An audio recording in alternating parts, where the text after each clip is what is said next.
Dear doctors, we at Indian Institute of Homeopathic Physicians have relentlessly and selflessly worked towards the upliftment of homeopathy. Continuing our journey with Padma Shri, Dr. V.K. Gupta, we are here to listen to the role of homeopathy in epidemics. Let's hear it from our stalwart, Padma Shri, Dr. V.K. Gupta. Japanese encephalitis epidemic की form में आंध्र प्रदेश में आया। उन दिनों हमारे पास doctor Jiran Shastri हमारे IHP के pillar हैं और प्रेसिडेंट ऑफ ऑनर भी रह चुके हैं और ग्रास रूट के डॉक्टर थे। वो गरीबों के बीच में जाकर विलेज में जाकर प्रैक्टिस करते थे और बड़ी अच्छी नॉलेज थी उनकी ऑर्गेनल की और मैथमेटिक्स की। जब जापानीज एनकेफेलाइटिस आया और इतनी डेथ होने लगी, इन्होंने वो सिम्टम्स करेक्ट किए और करेक्ट करने के बाद उन्होंने एक कहा कि बेलाडोना दी जाए इनिशियली, फॉलोड बाई कैल्केका एंड टुबरकुलोसिस। तो वो हमने दवाई देनी शुरू की और आपको जानकर खुशी होगी कि एलोपैथी के पास कोई दवाई नहीं थी उस वहाँ पर। तो एलोपैथी डायरेक्टरेट ने होम्योपैथी मेडिसिन को का डिस्ट्रीब्यूशन एलोपैथिक आउटलेट से कंपलसरी कर दिया। डॉक्टर धीरज शास्त्री के रेस्पॉन्स अच्छा था। तो बाद में जब उसको हमने उसका रेजिमेंट था बेलाडोना, कैल्केका एंड टुबरकुलोसिस। तो फिर बेलाडोना का क्रॉनिक है, कैल्केका, टुबरकुलोसिस उसकी उन्होंने अपने एक्सपीरियंस बताया कि जो ट्यूबरकुलर मियाज़म है इस वक्त बहुत एक्टिव हो रहा है। वो मियाज़मेटिक भी अप्रोच रखा करते थे। तो उन्होंने फिर बीसीटी बनाया और उस बीसीटी होने के बाद में जब भी सब्सिक्वेंट ईयर्स में जब एपिडेमिक आता था, देखा गया कि इंसिडेंस कम हुआ और कई पैरासिटिक और ये बैक्टीरियल और वायरल डिजीज भी का लोड भी कम हो गया। So that's how BCT was launched? जब मैं चेयरमैन बना साइंटिफिक एडवाइजरी कमेटी का, central council for research in homeopathy, ministry of Ayush, government of India, तो हम लोगों ने फिर क्रिएट किया एक एपिडेमिक सेल सीसीआर में क्रिएट किया। तो उसके अंतर्गत हमने कहा कि बीसीटी को हम वैलिडेट करें, क्योंकि अभी तो उन्होंने क्लिनिकल देखा कि हाँ भी इतने मरीज किए, इतना ठीक हो गया, बहुत कुछ हो गया, तो संसार नहीं मानेगा। तो हमने बीसीटी को हमने एक्सपेरिमेंट करके देखा कि बेलाडोना का क्या रोल हो सकता है। कलकत्ता में एक हमारे पास कोई फंडामेंटल रिसर्च के अंदर कोई बड़े बड़े इंस्टीट्यूट थे, हमने वहाँ पे इसकी रिसर्च करवाई। तो उन्होंने देखा कि बेलाडोना 200 ने भी जापानीज एनकेफेलाइटिस के वायरस को इनहिबिट किया।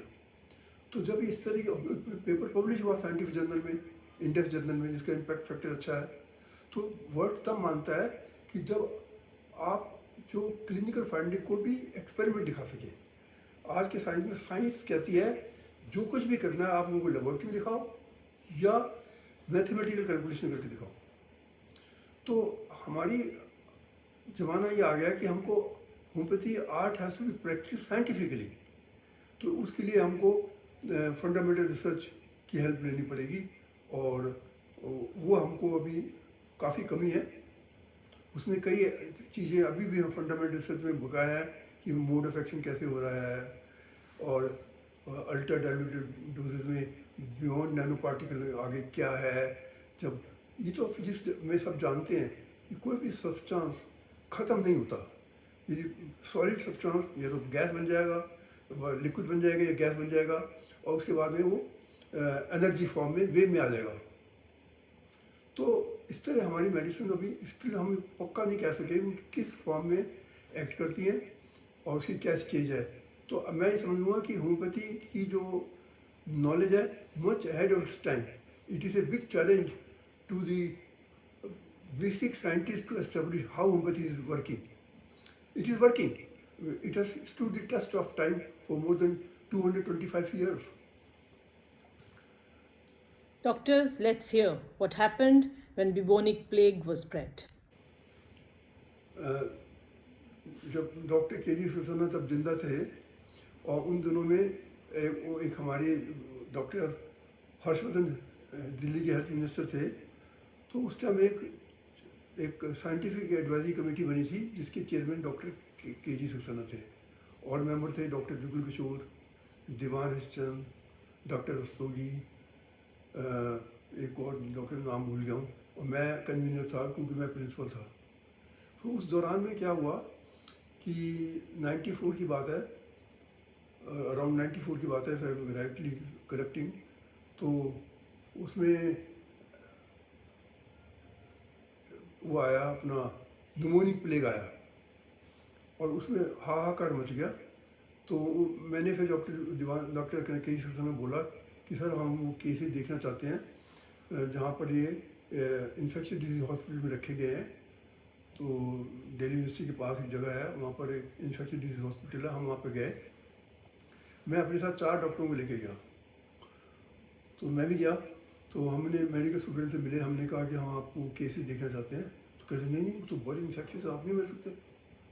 मैंने कहा सर हम डॉक्टर हैं और हमारा तो काम है कि जीनस एपिडेमिक से ढूंढो।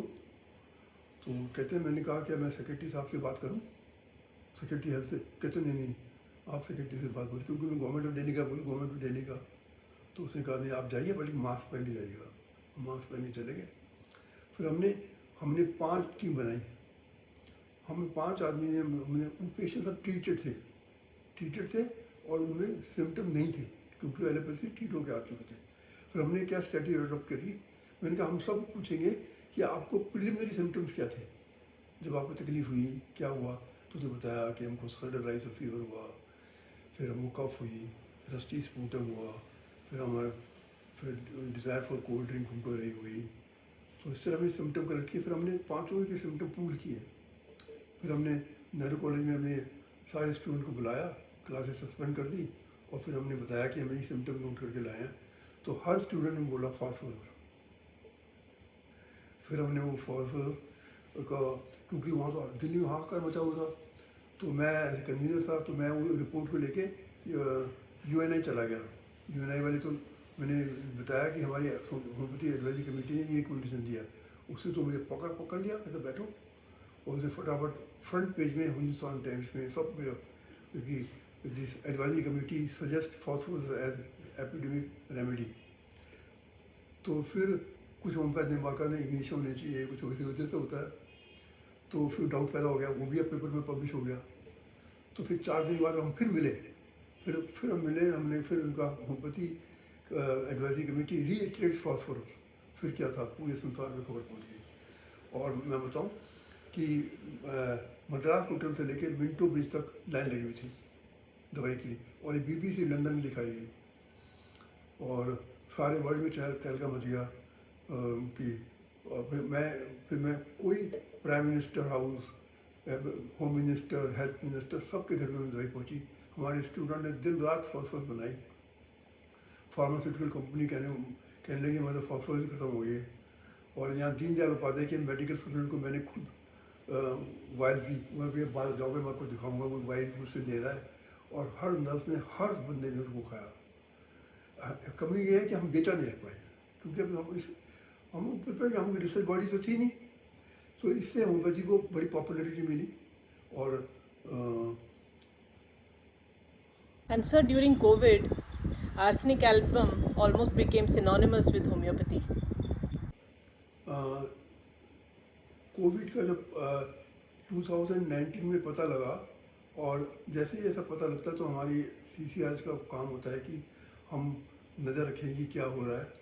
हमने थोड़ी सी तैयारी भी कर ली थी, और जैसे मैंने आपको पहले बताया कि हमने अपना एपिडेमिक सेल क्रिएट कर लिया था, क्योंकि और जगह पे ऐसा एपिडेमिक सेल नहीं था जैसा एपिडेमिक सेल हमारे पास था। हमारा काफ़ी एक्सपीरियंस हमने एपिडेमिक सेल में कर लिया था।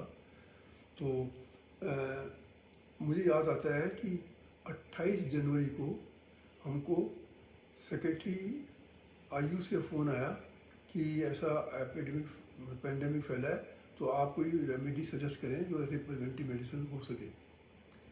तो मैं उस वक्त चेयरमैन था साइंटिफिक एडवाइजरी कमेटी का। तो हमने अपने सारे डॉक्टरों से डिस्कस किया, और कलेक्टिव विजडम से हमने दवाई का चयन करने की कोशिश की। हमारे पास पुराना एक्सपीरियंस था, तो ऐसे तो हम कोविड के केस को हम देख तो नहीं पाए थे, क्योंकि हम कोविड को तो हम कोई केस हमने देखा नहीं, तो हमने IALI इन्फ्लुएंजा लाइक इलनेस का एडवांटेज लिया। तो उसके बाद हमारा बड़ा डेटा था, इन्फ्लुएंजा लाइक इलनेस में हमारा बहुत अच्छा डेटा था हमारे पास। तो हमने वो सपोर्ट लगा के मिनिस्ट्री भेजा कि हमको इन्फ्लुएंजा लाइक इलनेस, ये तो इन्फ्लुएंजा लाइक इलनेस ही तो है। अब कोविड को इन्फ्लुएंजा लाइक इलनेस है, तो हमको तो सिम्टम सिमिलरिटी चाहिए ना जी। उसमें हमको आर्सेनिक का बहुत अच्छा रिस्पॉन्स मिला था, तो हमने गवर्नमेंट ऑफ इंडिया को आर्सेनिक रिकमेंड कर दी। ये मैं बहुत बोलना चाहूँगा, बहुत एम्फेटिकली बोलना चाहूँगा कि मैंने 28 जनवरी को ये अपनी रिकमेंडेशन मिनिस्ट्री में भेजी और 29 जनवरी को गवर्नमेंट ऑफ इंडिया ने मिनिस्ट्री ऑफ आयुष ने एडवाइजरी इशू कर दी।